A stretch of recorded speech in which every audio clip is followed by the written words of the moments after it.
جنگل میں لے گیا تھا تاکہ ان کی کیا ہو؟ آزمائش ہو. اسی لیے روح القدس یسوع کو کہاں لے کے گیا؟ حقیقی اسرائیل کو جنگل میں لے کے گیا تاکہ وہاں پر اس کی کیا ہو؟ آزمائش ہو. اور وہ روٹی کی وجہ سے باغی ہوئے. اس پورے خدا کے وجود میں ہے، پورے خدا کے وجود میں ہے، کیونکہ باپ، بیٹا اور روح ایک ہی ڈیوائن ایسنس کو کیا کرتے ہیں؟ شیئر کرتے ہیں. ایک ہی ڈیوائن ایسنس کو کیا کرتے ہیں؟ شیئر کرتے ہیں.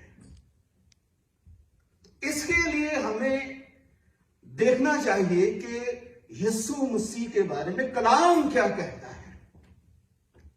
وہ کامل خدا، کامل انسان ہے.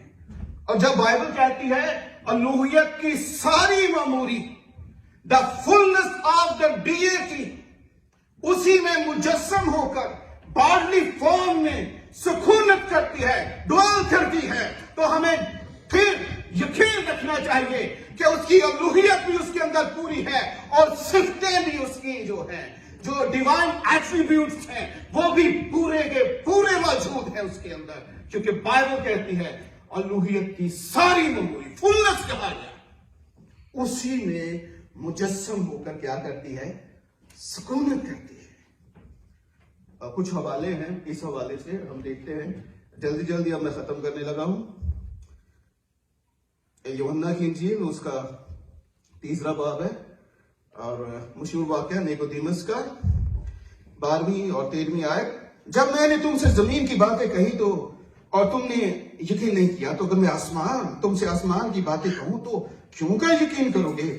اور آسمان پر کوئی نہیں چڑھا سوا اس کے جو آسمان سے اترا. اگلی آیت کیا ہے؟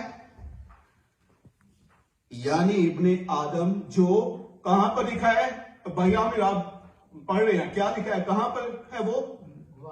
اچھا، جو آسمان میں ہے. کہاں پر ہے؟ تو یسوع مسیح جو نیکودیمس کے سامنے بات کر رہا تھا، اسے کہہ رہا ہے ابن آدم جو کہاں پر ہے؟ آسمان میں ہے. تو بطور انسان نیکودیمس سے بات کر رہا تھا، لیکن اس کا الہی وجود ہر جگہ پر موجود تھا. اور وہ کہتا ہے کہ وہ اس وقت کہاں پر ہے؟ آسمان میں. کہاں پر ہے؟ یعنی بطور خدا وہ ہر جگہ پر موجود ہے. کنوسس تھیوری میں، تھیولوجی میں یہ کہا گیا کہ اس نے اپنی صفت کو، ہر جگہ پر موجود ہونے کی صفت کو چھوڑ دیا. بائبل کہتی ہے اسی وقت میں وہ ہر جگہ پر کیا تھا؟ موجود تھا. فلپس کے دوست کو وہ کیا کہتا ہے؟ جب تو انجیر کے درخت کے نیچے تھا، میں نے تجھے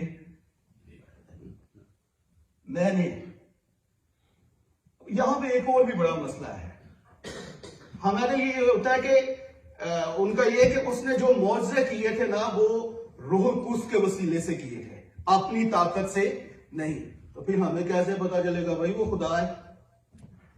تو یہاں پر ہمیں ایک حوالہ بڑا اہم ہے کہ یسوع مسیح نے جب کنائے گلیل میں معجزہ کیا تھا تو وہاں پر لکھا ہے اس نے اپنا جلال ظاہر کیا تھا. کس کا جلال؟ یہ تو نہیں لکھا روح القدس کا. کس کا جلال؟ اپنا جلال. بعض کام جو اپنی آدمیت کو جہاں پہ ریویل کرتا تھا وہ روح القدس کے وسیلے سے تھے، لیکن الوہیت میں جو کام کرتا تھا، طوفان کو جو تھما دیا اس نے، شاگردوں نے یہ نہیں کہا روح القدس کو کیسا بندہ ہے، ہوا اور پانی بھی اس کا کیا مانتے ہیں؟ حکم مانتے ہیں. تو وہاں پر ہم دیکھتے ہیں کہ اس نے انجیر کے درخت کے نیچے دیکھا، وہ سب کچھ جانتا ہے، از آل نوئنگ. اور پھر اہم حوالہ ہے کولوسیوں میں،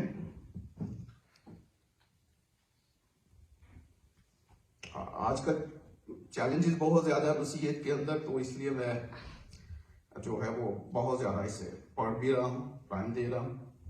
آپ کا ٹائم قیمتی ہے، لیکن ایمان اس سے بھی قیمتی ہے. ایمان اس سے بھی قیمتی ہے. کولوسیوں 1 باب اور اس کی 16 سے 17 آئے، کیونکہ اسی میں سب چیزیں پیدا کی گئی، آسمان کی ہو یا زمین کی، دیکھی ہو یا اندیکھی، تخت ہو یا ریاستیں، حکومتیں یا اختیارات، فرشتوں کے درجات ہیں، سب چیزیں اسی کے وسیلے سے، کس کے وسیلے سے؟ مسیح کے وسیلے سے، اسی کے وسیلے سے، اسی کے واسطے، اس کے جلال کے لیے، اس کے واسطے پیدا ہوئی، وہ سب چیزوں سے پہلے ہے اور اسی میں سب چیزیں قائم رہتی ہیں۔ جیسس کرائسٹ بیفور جو ہیومن باڈی کو لینے سے پہلے کیا ہے؟ کریٹر ہے، اور جس یونیورس کو اس نے کریٹ کیا ہے اس کو وہ سنبھالتا بھی ہے۔ زمین ایسے ہی فضا میں لٹکی ہوئی، کون سنبھالتا ہے؟ لکھا ہے وہ اپنی قدرت کے کلام سے اس کو کیا کرتا ہے؟ سنبھالتا ہے، اور وہ قدرت کا کلام کلمہ مجسم آپ کا اور میرا خدا ہے، آپ کا اور میرا خدا ہے۔ تو کس چیز سے خالی کیا اس نے اپنے آپ کو؟ عام چیز جو ہے وہ اب دیکھیے یوحنا ہی کی انجیل، اس کا 12واں باب، اور یہ بہت پاورفل ورس ہے۔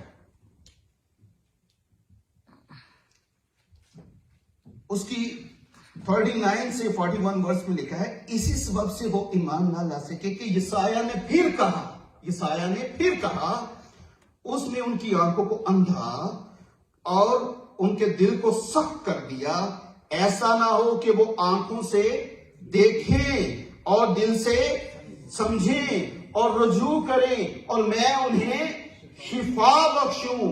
اہم آیت، یسایہ نے یہ باتیں اس لیے کہی کہ اس نے اس کا جلال دیکھا اور اس نے اسی کے بارے میں کلام کیا۔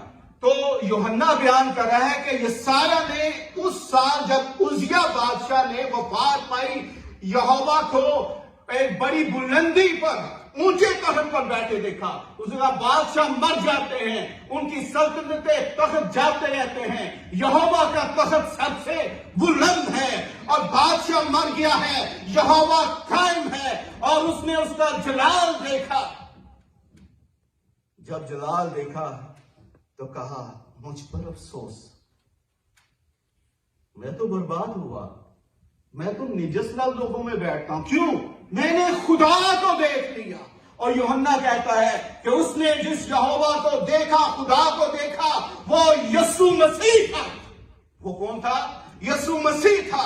خدا کو کسی نے کبھی نہیں دیکھا، اکلوتا بیٹا جو باپ کی گود میں ہے، گود میں ہونے کا مطلب ہے سب سے نزدیک ہے، اسی نے ظاہر کیا۔ اسی نے کیا کیا ہے؟ ظاہر کیا ہے۔ تو جو آدم کے ساتھ ٹھنڈے وقت میں باتیں کرتا تھا، یسوع تھا۔ جو ابراہیم کو ملا، یسوع تھا۔ جس کا دیدار موسیٰ نے جس کی پشت کو دیکھا، جلال کو دیکھا، وہ یسوع تھا۔ اور یسایہ جسے دیکھ کر پکار اٹھتا ہے مجھ پر افسوس، وہ کون ہے؟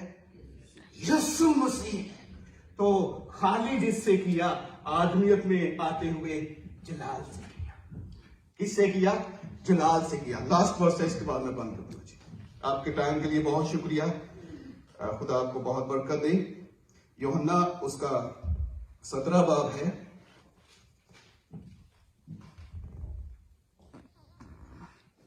پہلی سے 5 آیت میں یسوع نے یہ باتیں کہی اور اپنی آنکھیں آسمان کی طرف اٹھا کر کہا، اے باپ، وہ گھڑی آ پہنچی، اپنے بیٹے کا جلال ظاہر کر، تاکہ بیٹا تیرا جلال ظاہر کرے۔ چنانچہ تو نے اسے ہر بشر پر اختیار دیا ہے، تاکہ جنہیں تو نے اسے بخشا ہے ان سب کو وہ ہمیشہ کی زندگی دے۔ اور ہمیشہ کی زندگی یہ ہے کہ وہ تجھ خدائے واحد اور برحق کو اور یسوع مسیح کو جسے تو نے بھیجا ہے جانے۔ جو کام تو نے مجھے کرنے کو دیا تھا اس کو تمام کر کے میں نے زمین پر تیرا جلال ظاہر کیا۔ اب اے باپ، تو اس جلال سے جو میں دنیا کی پیدائش سے پیشتر تیرے ساتھ رکھتا تھا، مجھے اپنے ساتھ جلالی بنا دے۔ تو خالی کس سے کیا تھا؟ جلال سے، نہ کہ الوہیت سے، نہ کہ صفات سے، نہ الوہیت سے، نہ صفات سے۔ تو یسوع مسیح کیا ہے؟ خدا ہے۔ تفریق ہم نے کس میں کرنی ہے؟ کہاں پر؟ بطور